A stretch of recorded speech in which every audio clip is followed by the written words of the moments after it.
Sign करने हैं retrobulbar neuritis के। तो अगर हम देखते हैं रेट्रोबल्बर न्यूराइटिस में आपके सिनेरियोज़ में भी यही आता होता है कि फंडस एग्जामिनेशन में आपको कुछ भी नहीं मिलता। सो ये लाइन लिखी हुई, neither the ophthalmologist nor patient sees anything. मतलब एक तो ऑफ्थल्मोलॉजिस्ट को कुछ भी नहीं मिलता फंडस के अंदर, फंडोस्कोपी के अंदर कि क्या हुआ है इस पेशेंट को, और पेशेंट कह रहा होता है कि मेरी विजन लॉस हो गई है, और पेशेंट कह रहा है मुझे कुछ नज़र नहीं आता, और जो डॉक्टर है वो कहता है कि मुझे तुम्हारी कोई डिफॉर्मिटी नज़र नहीं आती। सो इस तरह की ये है। लेकिन अगर इसमें क्या होता है कि अगर थोड़ा सा जो है इन्फ्लेमेशन अगर ऑप्टिक डिस्क तक थोड़ी सी पहुंच जाए तो वहाँ पे हल्की सी जो है वेन्स की डिस्टेंशन मिल सकती है। मतलब ये लेमिना क्रीब्रोसा ये वाला था, उसके साथ ये ऑप्टिक नर्व थी। ऑप्टिक नर्व का मेनली ये होता है, रेट्रोबल्बर का मतलब ये होता है कि पूरी जो आई बॉल है, आई बॉल के जो बिल्कुल पीछे वाला पार्ट है ऑप्टिक नर्व, प्योरली जो ऑप्टिक नर्व है उसकी जो है वो इन्फ्लेमेशन हो गई है। सो अगर यहाँ पे इन्फ्लेमेशन जो है वो थोड़ी सी यहाँ पहुँच जाए तो हल्की सी है ना, हमें ऑप्टिक डिस्क के अंदर जो है वो वेन्स की डिस्टेंशन नज़र आ रही होती है। इसके अलावा टेम्पोरल साइड पे हल्की सी पेलर नज़र आती है, हल्की सी पेलर, लेकिन इतना खास जो है वो पता नहीं चलता। लेकिन ये 2 पॉइंट लिखे हुए थे तो मैंने सोचा आपको बता दूँ।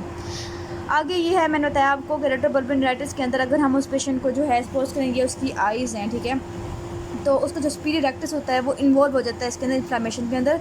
सो अगर हम इसको जो है ऊपर की तरफ से इस तरह से अगर हम टच करते हैं, इस तरह से ऊपर आईलिड के ऊपर टच करते हैं तो उसको पेन होता है, और फिर हम उसे कहते हैं कि आप अपनी आइज़ को मूव करवाएं। जब वो मूव करवाता है तो उसको जो है वो पेन होती है। सो ये भी जो है एक इंपॉर्टेंट साइन है इसके अंदर, जो बता चुकी मैं आपको। नेक्स्ट है मार्कस गन प्यूपल। ये बहुत ही इंपॉर्टेंट है, मार्कस गन प्यूपल। ये मार्कस गन प्यूपल जो है इसमें मेनली क्या होता है कि इसमें रिलेटिव आफ्रेंट प्यूपली डिफेक्ट होता है।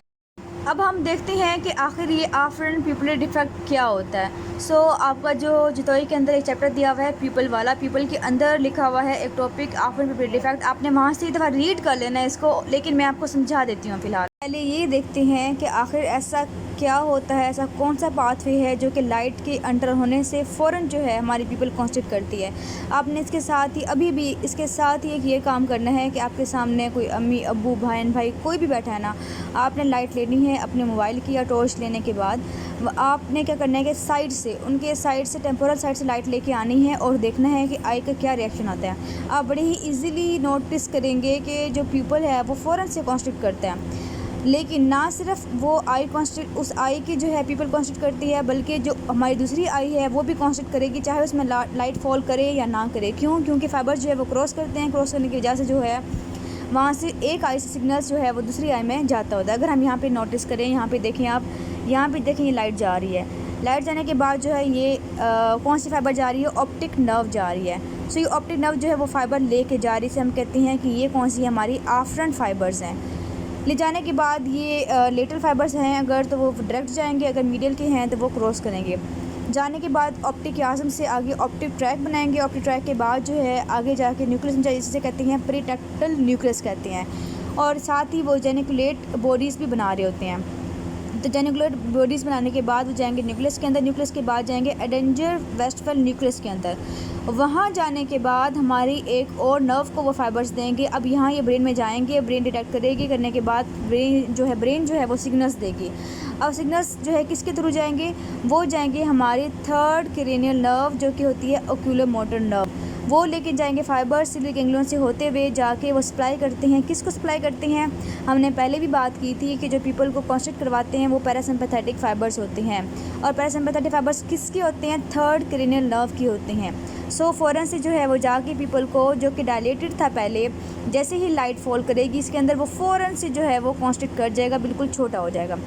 अब होता ये है कि फाइबर्स जो हैं वो सिर्फ इस, अब आई राइट से है, ठीक है, तो राइट से आने के बाद वो राइट में भी जाएंगे फाइबर्स, और उसी के साथ आप देख रहे हैं कि यहाँ पे जो है वो अपोजिट आई में भी जा रहे हैं। वो अगर आपकी जो आँख के अंदर आप लाइट डालते हैं एक आँख के अंदर, रिएक्शन जो है वो दोनों आइज़ में आता है नॉर्मली। दोनों आइज़ ही के जो पीपल हैं वो कॉन्स्टिट करते हैं, इसे हम कहते हैं। अगर तो जिस आई में आप डालते हो वहाँ का रिफ्लेक्स आता है, मतलब वो जो आई की पिपल कॉन्स्ट्रक्ट करती है उसे हम कहते हैं डायरेक्ट रिफ्लेक्स कहते हैं। और अगर ऑपोजिट आई के अंदर भी रिफ्लेक्स आए तो उसे हम कहते हैं इनडायरेक्ट रिफ्लेक्स कहते हैं, या फिर हम कहते हैं कंसेंचुअल, CON कंसेंचुअल जो होती है वो रिफ्लेक्स के अंदर कंसेंचुअल कहते हैं। इस तरह से इसका रिफ्लेक्स आता है, दूसरी आंख में भी आता होता है। सो आई होप कि आपको ये बात समझ आ गई होगी कि लाइट रिफ्लेक्स किस तरह जो है वो एक्ट करता है, कौन से फाइबर्स लेके जाते हैं और कौन से फाइबर्स लेके आते होते हैं। सो अभी हमने देखा कि हमारा किस तरह से जो है वो हमारी ऑप्टिक नर्व लेके जाती है और ओक्यूलोमोटर नर्व जो है वापस फाइबर्स लेके आती है और वो आके पीपल को कॉन्स्ट्रक्ट करवाती है। हमने ये पढ़ा है नॉर्मली। अब हम पढ़ते हैं कि इसकी एबनॉर्मलिटीज़ क्या होती हैं। एबनॉर्मलिटीज़ ये चीज़ है, जैसे कि अभी मैंने पढ़ा कि रेट्रोबल्बर न्यूराइटस के अंदर जो है रिलेटिव आफ्रेंट पिपल डिफेक्ट होता है। इसके अलावा पेपिलाइटिस के अंदर भी होता है। इसका मतलब ये है कि हमारे जो आफ्रेंट फाइबर्स हैं वो ख़राब हो गए हैं। सपोज़ करें ये आई है, इसकी जो है ये नर्व थी, इस नर्व में जो प्रॉब्लम आई है, कुछ फाइबर्स जो है इसकी इन्फ्लेमेशन हुई है। होने के बाद क्या हुआ, जब हमने इसके अंदर लाइट डाली, ठीक है, जैसे मैंने टॉर्च डाली इसके अंदर, तो हुआ ये कि जब मैं रोशनी डाली, ये कौन सी आई है, ये इफेक्टेड आई है और ये नॉर्मल आई है। पहले हम बात करते हैं कि नॉर्मल आई में अगर हम डालते हैं तो क्या होता है। अब इस पेशेंट की जो है ये राइट आई है और ये जो है इसकी लेफ़्ट आई है। जब मैंने इसके लेफ़्ट नॉर्मल आइज़ में जो है वो टॉर्च की लाइट डाली, डालने के बाद क्या हुआ, इस आई ने फ़ौरन जो है वो क्या किया, कॉन्स्ट्रिक्ट किया, ठीक है, फ़ौरन जो है ये छोटी हो गई। इसका मतलब ये है कि हमारा जो डायरेक्ट रिफ्लेक्स है वो जो है वो डायरेक्ट रिफ्लेक्स जो है वो लेफ़्ट का वो ठीक है, ठीक है। इसके साथ जब ये कॉन्स्ट्रिक्ट की तो नॉर्मली क्या होना था, नॉर्मली जो है वो दूसरी आई ने भी कॉन्स्ट्रिक्ट करना है। सो आफ्रेंट पिपल डिफेक्ट जो है वो किस में है, राइट में है, लेफ़्ट में नहीं है। फ़िलहाल हम लेफ़्ट को देख रहे हैं। सो मैं नॉर्मल आइज में डाला तो ये आई भी जो है वो कॉन्स्ट्रिक्ट करेगी, सही है। अब हमने करना है कि जो डिफेक्टिव आई है, सपोज करें ये इसकी डिफेक्टिव आई है, जब हम जो है लाइट टॉर्च जो है वो इसके अंदर डालेंगे और देखेंगे इसके अंदर क्या रिएक्शन आता है, तो इसकी जो आई है पीपल है वो कॉन्स्ट्रिक्ट नहीं करता। ये कॉन्स्ट्रिक्ट नहीं करता, इसका मतलब ये है कि इसके अंदर डायरेक्ट रिफ्लेक्स जो है वो नहीं आता। किसके अंदर, डिजीज्ड आई के अंदर, जिसके अंदर जो है वो ऑप्टिक न्यूराइटिस हुआ है। अच्छा, अब इसके अंदर रिफ्लेक्स तो नहीं आता, कॉन्स्ट्रिक्ट तो नहीं होती, लेकिन इसके बजाय क्या करता है कि ये डायलेट कर जाती है। जब हम रोशनी डालते हैं इसके अंदर तो ये कॉन्स्ट्रिक्ट करने के बजाय डायलेट करती है और साथ में इसको भी डायलेट करवाती है। सो अगर हम लाइट इधर डालेंगे तो ये डायलेट करेगी, अगर हम लाइट नॉर्मल आई में डालेंगे तो ये कॉन्स्ट्रिक्ट कर देंगे दोनों। नॉर्मल में डालने इसका मतलब ये है कि इसके फाइबर्स ठीक हैं और जो फाइबर्स सप्लाई इसको कर रहे हैं वो भी ठीक है वापस आते हुए, और जो फाइबर्स यहाँ पे भेज रहे हैं वो भी ठीक हैं। लेकिन इसके फाइबर्स का मसला हो गया है कि जब हमने इसमें लाइट डाली तो जो लाइट लेके गया इसका वापस रिफ्लेक्स नहीं आया। इसका मतलब ये है कि इसमें क्या हुआ है, इसमें आफ्रेंट जो है वो डिफेक्ट हो गया है। इसे हम कहते हैं रिलेटिव आफ्रेंट पिपली डिफेक्ट। रिलेटिव का मतलब ये है कि हम रिलेटिवली दूसरी आई के साथ हम उसको कंपेयर कर रहे हैं। जो टाइप होती है आफ्रेंट पिपली डिफेक्ट की वो होती है एब्सोल्यूट कहते हैं इसको, या फिर कहते हैं टोटल कहते हैं। अब ये क्या होता है, नॉर्मली जब हम देखते हैं तो दोनों आइज जो है वो पीपल जो है वो इक्वल साइज़ का होता है, ठीक है। अब हमने क्या किया कि हमने जो है वो रोशनी डाली, जैसे हमने रोशनी डाली, इसने कॉन्स्ट्रिक्ट करना था सो इसने किया, इसने भी करना था सो इसमें किया। सो इसमें हम नॉर्मल आई में डालते हैं तो इसका डायरेक्ट और इनडायरेक्ट जो है वो नॉर्मल आता है। लेकिन जब हमने क्या किया कि हमने अब इसमें लाइट डाली, तो इसमें हमने टॉर्च की रोशनी डाली इसके अंदर, तो हुआ ये कि इसने करना था कॉन्स्ट्रिक्ट, लेकिन ये अब कॉन्स्ट्रिक्ट नहीं कर रहा, ठीक है। ये जैसे होगा वैसे का वैसे ही रहेगा, ना ये डायरेक्ट दे रहा है, ठीक है, ना ये डायरेक्ट देता है, ना ही ये इनडायरेक्ट देता होता है, ठीक है। जो आई है, जो पीपल है, वो बिल्कुल वैसे का वैसे ही रहता होता है। उसमें क्या था कि उसमें जो है वो रिएक्टिव था, मतलब हम जब रोशनी डाल रहे थे डिफेक्टिव के अंदर तो एटलीस्ट वो डायलेट तो कर रहा था, मतलब कुछ ना कुछ रिएक्शन दे तो रहा था, लेकिन इसमें कोई भी रिएक्शन नहीं आता। जब हम इसमें डिफेक्टिव आई में रोशनी डालते हैं तो कोई भी रिएक्शन किसी किस्म का नहीं आता, इसलिए हम इसे कहते हैं एब्सोल्यूट। क्यों? क्योंकि इसमें जो है सारे के सारे फाइबर्स जो हैं वो बिल्कुल कट हो गए हैं, बिल्कुल जो है वो डिजनरेट हो गए हैं, तो इसे हम कहते हैं एब्सोल्यूट कहते हैं। आई होप कि आपको समझ आ गई होगी। आपका जो है ये टेस्ट परफॉर्म करवाया जाता है ओस्पी के अंदर, और मेरी जो वीडियोस हैं ओस्पी की उसके अंदर मैंने ये टेस्ट करवाया भी हुआ है, जिसे हम कहते हैं लाइट रिफ्लेक्स पाथवे कहते होते हैं।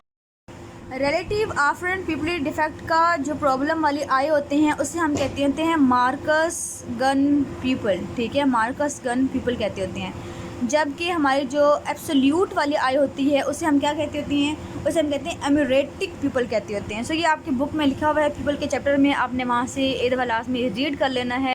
सो इस पर काफ़ी टाइम लग गया है, लेकिन ये बहुत ही इंपॉर्टेंट कंसेप्ट था, तो मैंने सोचा कि मैं यहीं पे करवा दूँ आपको, ताकि आपको जो है वो कन्फ्यूजन ना रहे। बार बार रिलेटिव आफ्टर पीपल डिफेक्ट की जो है ना वो बार बार आगे भी आएंगे। मार्कस गन पीपल होता है इसके अंदर, ठीक है। उसके बाद जो है फील्ड ऑफ विजन जो है इसके अंदर सेंट्रल, पैरासेंट्रल और सेक्टोरियल या फिर रिंग्स जो है शेप, इसके अंदर विजन फील्ड जो है वो ख़राब हो सकती है। रिंग शेप का मतलब ये है कि इस तरह से विजन रह जाएगी, इस तरह से जैसे कोई बंदा किसी जो होती है कोई ट्यूब सी देख रहा होता है, सेम इस तरह लग रही होती है इसकी विजन। सो सेंट्रल, पैरासेंट्रल और रिंग स्कोटोमा या फिर सेक्टोरियल स्कोटोमा भी इसके अंदर हो सकता है। इसके बाद जो है इसमें loss of colour vision and contrast sensitivity loss हो जाएगी, ये हमने बात पहले ही कर ली है। तो पेशेंट प्रेजेंट करता है कि भी उसको कुछ भी नज़र नहीं आ रहा। जब हम देखते हैं तो मैं जो फंडस में कोई भी उसके अंदर फाइंडिंग्स नहीं मिलती, सो हमें ऐसा लगता है जैसे ये बंदा झूठ बोल रहा है। लेकिन उसके बाद जो है हम कुछ टेस्ट करते होते हैं, हम कुछ इन्वेस्टिगेट करते होते हैं, उससे हमें पता चल जाता है कि इस पेशेंट की जो है वो रेट्रोबल्बर न्यूराइटिस हो गया है।